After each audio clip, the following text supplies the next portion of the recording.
नमस्कार। आज की कहानी है ठाकुर का कुआं। जोखू ने लोटा मुंह से लगाया तो पानी में सख्त बदबू आई। गंगी से बोला, ये कैसा पानी है? मारे बास के पिया नहीं जाता, गला सूखा जा रहा है और तू सड़ा पानी पिलाए देती है। गंगी प्रतिदिन शाम पानी भर लिया करती थी। कुआं दूर था, बार बार जाना मुश्किल था। कल वह पानी लाई तो उसमें बू बिल्कुल ना थी।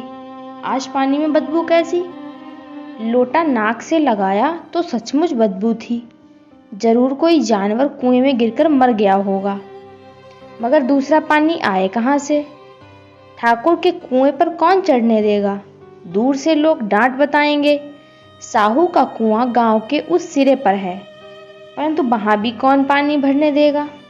कोई तीसरा कुआं गांव में है नहीं। जोखू कई दिन से बीमार है। कुछ देर तक तो प्यास रोक के चुप पड़ा रहा, फिर बोला, अब तो मारे प्यास के रहा नहीं जाता। ला थोड़ा पानी नाक बंद करके पी लूं। गंगी ने पानी ना दिया। खराब पानी से बीमारी बढ़ जाएगी इतना जानती थी, पर यह ना जानती थी कि पानी को उबाल देने से उसकी खराबी जाती रहती है। बोली, ये पानी कैसे पियोगे? न जाने कौन जानवर मरा है। कुएं से मैं दूसरा पानी लाए देती हूँ। जोखू ने आश्चर्य से उसकी ओर देखा। पानी कहाँ से लाएगी? ठाकुर और साहू के दो कुएं तो हैं, क्या एक लोटा पानी ना भरने देंगे? हाथ पांव तुड़वाएगी और कुछ ना होगा। बैठ चुपके से। ब्रह्म देवता आशीर्वाद देंगे, ठाकुर लाठी मारेंगे, साहू जी 1 के 5 लेंगे। गरीबों का दर्द कौन समझता है? हम तो मर भी जाते हैं तो कोई द्वार पर झांकने नहीं आता। कंधा देना तो बड़ी बात है। ऐसे लोग कुएं से पानी भरने देंगे? इन शब्दों में कड़वा सत्य था। गंगी क्या जवाब देती, किंतु उसने वह बदबूदार पानी पीने को न दिया। रात के 9 बजे थे। थके मांदे मजदूर तो सो चुके थे। ठाकुर के दरवाजे पर 10-5 बेफिक्रे जमा थे। मैदानी बहादुरों का तो अब जमाना न रहा है, न मौका। कानूनी बहादुरी की बातें हो रही थी। कितनी होशियारी से ठाकुर ने थानेदार को एक खास मुकदमे में रिश्वत दी और साफ निकल गए। कितनी अक्लमंदी से एक मार्के के मुकदमे की नकल ले आए। नाजिर और मोहतमिम सभी कहते थे नकल नहीं मिल सकती। कोई 50 मांगता, कोई 100। यहाँ बेपैसे कौड़ी नकल उड़ा दी। काम करने ढंग चाहिए। इसी समय गंगी कुएं से पानी लेने पहुंची। कुप्पी की धुंधली रोशनी कुएं पर आ रही थी। गंगी जगत की आड़ में बैठी मौके का इंतजार करने लगी। इस कुएं का पानी सारा गांव पीता है। किसी के लिए रोका नहीं, सिर्फ ये बदनसीब नहीं भर सकते। गंगी का विद्रोही दिल रिवाजी पाबंदियों और मजबूरियों पर चोटें करने लगा। हम क्यों नीच हैं और ये लोग क्यों ऊंच हैं? इसलिए कि ये लोग गले में तागा डाल लेते हैं। यहाँ तो जितने हैं एक से एक छठे हैं।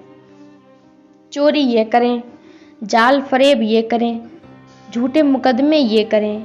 अभी इस ठाकुर ने तो उस दिन बेचारे गडरिये की भेड़ चुरा ली थी और बाद में मारकर खा गया। इन्हीं पंडित के घर में तो 12 मास जुआ होता है। यही साहू जी तो घी में तेल मिलाकर बेचते हैं। काम करा लेते हैं, मजूरी देते नानी मरती है। किस किस बात में हमसे ऊंचे हैं? हम गली गली नहीं चिल्लाते कि हम ऊंचे हैं, हम ऊंचे। कभी गांव में आ जाती हूँ तो रस भरी आंख से देखने लगते हैं, जैसे सबकी छाती पर सांप लौटने लगता है। परंतु घमंड यह है कि हम ऊंचे हैं। कुएं पर किसी के आने की आहट हुई। गंगी की छाती धक धक करने लगी। कहीं देख लें तो गजब हो जाए, एक लात भी तो नीचे ना पड़े। उसने घड़ा और रस्सी उठा ली और झुककर चलती हुई एक वृक्ष के अंधेरे साए में जा खड़ी हुई। कब इन लोगों को दया आती है किसी पर?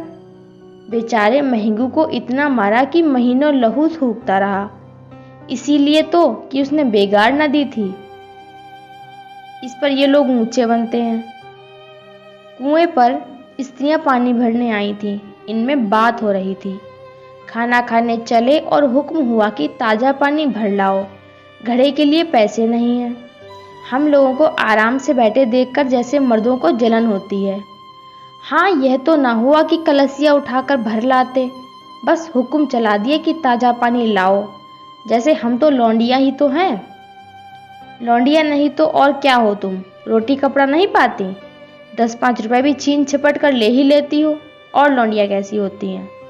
मत लजाओ दीदी, छिन भर आराम करने को जी तरस कर रह जाता है। इतना काम किसी दूसरे के घर कर देती तो इससे कहीं आराम से रहती। ऊपर से वह एहसान मानता। यहाँ काम करते करते मर जाओ, पर किसी का मुंह सीधा ही नहीं होता।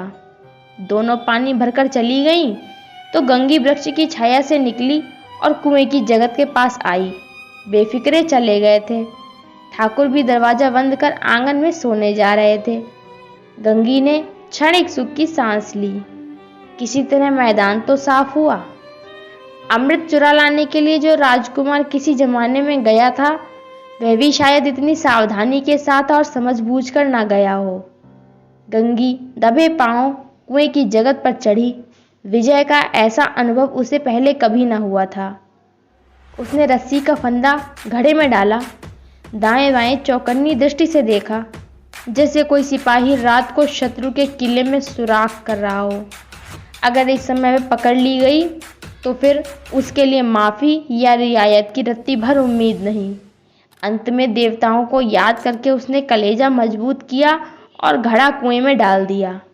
घड़े ने पानी में गोता लगाया, बहुत ही आहिस्ता, जरा भी आवाज़ न हुई। गंगी ने 2-4 हाथ जल्दी जल्दी मारे। घड़ा कुएं के मुंह तक आ पहुंचा।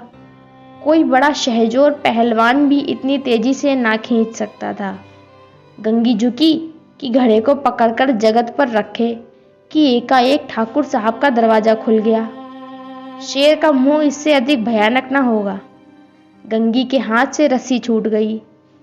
रस्सी के साथ घड़ा धड़ाम से पानी में गिरा और कई क्षण तक पानी में हिलकोरे की आवाजें सुनाई देती रहीं।